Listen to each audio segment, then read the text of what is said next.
Kedudukan Al-Quran di zaman moden. Persoalan pertama, mengapakah dikatakan Al-Quran sebagai panduan lengkap hidup dan petunjuk bagi seseorang Muslim?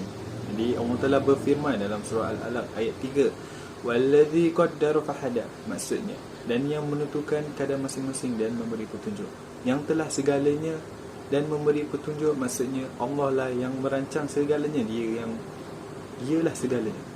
Dialah yang merancang segala sesuatu dengan tepat. Perancangan Allah itu bukan secara agak-agak sahaja, kerana semua qadar itu, segala sesuatu yang akan berlaku telah dirancang 50,000 tahun sebelum sesuatu itu terjadi. Seperti dikatakan dalam kitab Sahih Muslim, kitab takdir, semuanya telah dikadarkan dengan sempurna oleh Allah SWT. Dan bukan sahaja Allah merancang, Allah juga memberi petunjuk kepada makhluk itu tentang pelaksanaan kepada yang telah dirancang melalui Al-Quran yang telah diutuskan kepada Nabi Muhammad SAW. Allah beri arahan tentang apa yang hendak dibuat. Allah bukan sahaja merancang, tetapi Allah laksanakan juga apa yang dirancang. Kerana kalau kita rancang, tidak semestinya kita dapat jalankan rancangan kita, bukan? Tetapi Allah rancang dan Allah laksanakan sekali.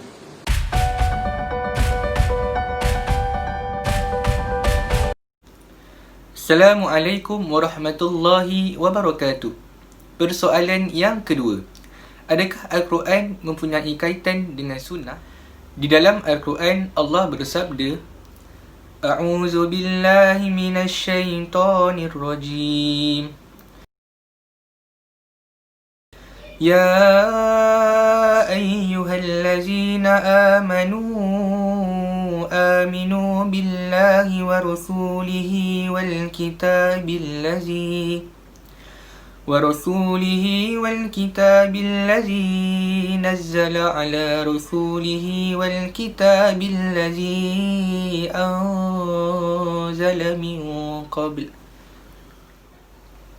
yang bermaksud, wahai orang-orang yang beriman, tetapkanlah iman kamu kepada Allah dan Rasulnya dan kepada kitab Al-Quran yang telah diturunkan kepada Rasulnya, iaitu Nabi Muhammad SAW, dan juga kepada kitab-kitab suci yang telah diturunkan dahulu sebelum daripada itu. Surah An-Nisa ayat 103. Dalam kesemua ayat di atas, Allah Subhanahu Wa Taala telah memerintahkan kita agar beriman dengan apa yang terkandung di dalam Al-Quran, juga beriman dengan apa yang dibawa oleh Rasulullah sallallahu alaihi wasallam, sama ada dari sudut perkataan, perbuatan dan sebagainya. Maka dengan itu, jelaslah kepada kita bahawa Al-Quran dan Sunnah itu tidak boleh dipisahkan sama sekali, kerana keduanya memerlukan di antara satu sama lain.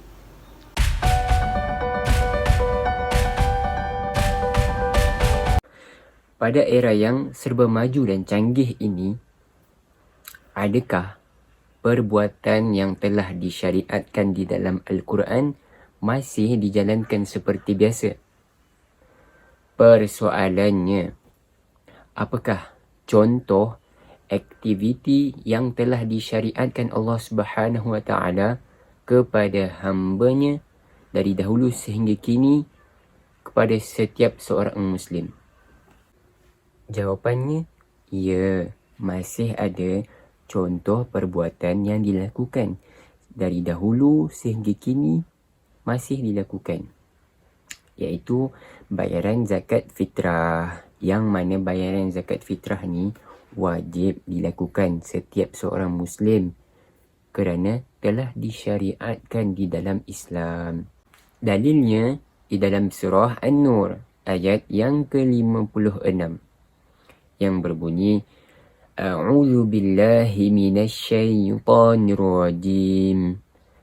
Bismillahirrahmanirrahim. Wa aqimus salata wa atuz zakata wa ati'ullaha war rasula la'allakum turhamun.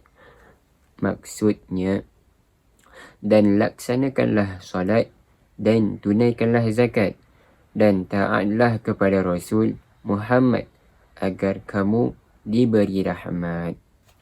Apakah itu zakat fitrah?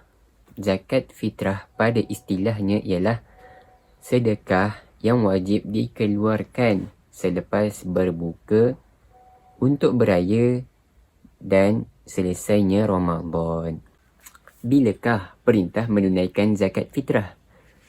Perintah menunaikan zakat fitrah bermula pada tahun kedua Hijrah, iaitu tahun yang mana diwajibkan berpuasa pada bulan Ramadan, yang mana untuk mensucikan orang Islam berpuasa dari kata-kata dan perbuatan yang sia-sia dan tidak berguna. Wallahu alam.